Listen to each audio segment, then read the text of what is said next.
देखिए, अशोका यूनिवर्सिटी या इस तरह की कई एक प्राइवेट यूनिवर्सिटी ऐसी हैं जो कि इस देश को फ्रांस बना देना चाहती हैं। लिबरलिज्म के नाम पर आपको पता है कि फ्रांस में क्या हुआ, किस तरह के दंगे हो रहे हैं, किस तरह के बाहर के लोग आ रहे हैं। जो भारत का लोकतंत्र है, प्रजातंत्र है, उस पर पूरी दुनिया की आस्था है। वो उसके ऊपर क्वेश्चन उठाता है कि जो इलेक्शन है वो फ्लॉ होता है। जो क्लोजली कंटेस्टेड इलेक्शन है उसमें बीजेपी जीतती। बीजेपी इसलिए जीतती है कि बीजेपी एक पार्टी है जिसके पास की संगठन है, जिसके लोग हैं, जिसके लोग होंगे तो उसको वोट दिलाते हैं। इसीलिए क्लोजली कंटेस्टेड इलेक्शन जो है बीजेपी जीतती है। लेकिन फिर भी इस लोकतंत्र के ऊपर, इस प्रजातंत्र के ऊपर, इस वोटिंग के ऊपर जो है एक रिसर्च करवाना और इस रिसर्च को हाईलाइट करना और कांग्रेस के लोगों का करना, ये पूरे देश दुनिया में जो है संविधान के प्रति, प्रजातंत्र के प्रति और भारत के लोकतंत्र के प्रति एक अनास्था है, जिसको कि मैं देशद्रोह मानता हूं। और मैं सरकार से मांग करता हूं कि जो अशोका यूनिवर्सिटी ने इस तरह की काम किया, उनका देखना चाहिए उनकी फैकल्टी क्या है। जैसे शशांक मुखर्जी हिस्ट्री पढ़ाते हैं, आज तक किसी विश्वविद्यालय में उन्होंने पढ़ाया।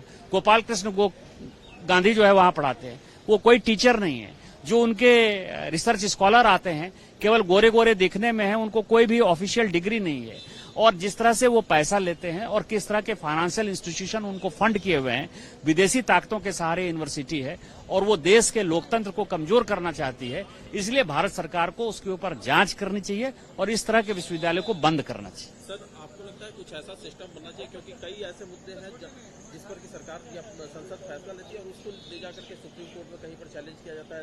जैसे जम्मू कश्मीर का भी एक मामला है, या फिर इस तरह की यूनिवर्सिटी जब इस तरह रिसर्च करती है, तो आपको लगता है कुछ ऐसा सिस्टम बनना चाहिए कि इस तरह से वक्त जाया ना हो और इस तरह की चीजें भी ना हो सामने? देखिए, पूरे दुनिया में भारत का जो लोकतंत्र है वो मजबूत है और जो लोकतंत्र, जो संविधान है, संविधान में बाबा साहब अम्बेडकर के संविधान में ऐसी ताकत है कि एक दूसरे को जो है कंट्रोल कर पा रहे हैं।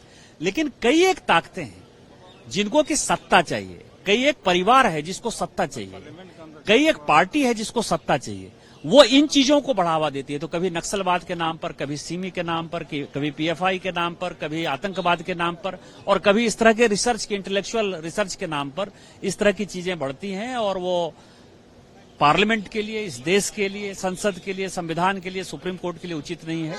और अब वक्त आ गया है कि इसमें एक तरह का कोई ऐसा विचार या संशोधन संविधान में जरूर करना चाहिए इस तरह के क्लॉज के साथ, जिसमें कि इस तरह की जो भी एक्टिविटी बढ़ती है कि कभी भी भारत का लोकतंत्र कमजोर नहीं है। आप ये समझिए कि यूपीए है, उसको ऊपा तो नहीं कहते ना, एनडीए है नडा तो नहीं कहते ना, तो ये INDIA है।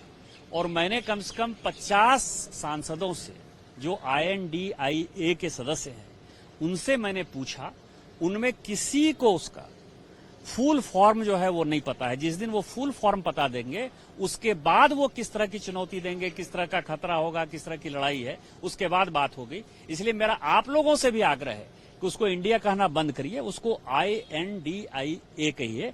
और जो लोग आप इंटरव्यू लेते हैं उनसे सबसे पहले उसका फुल फॉर्म पूछिए। जैसे हम NDA के सदस्य हैं तो नेशनल डेमोक्रेटिक अलायंस जो है हमारा है, हम उसके लिए कहते हैं, आप उससे ले लीजिए, उसके बाद कोई बाइट आगे चलाइएगा। मुझे लगता है कि इस तरह के दोषद्रोही ताकतों के बारे में जो है उसको भारत के साथ जोड़ने की कोशिश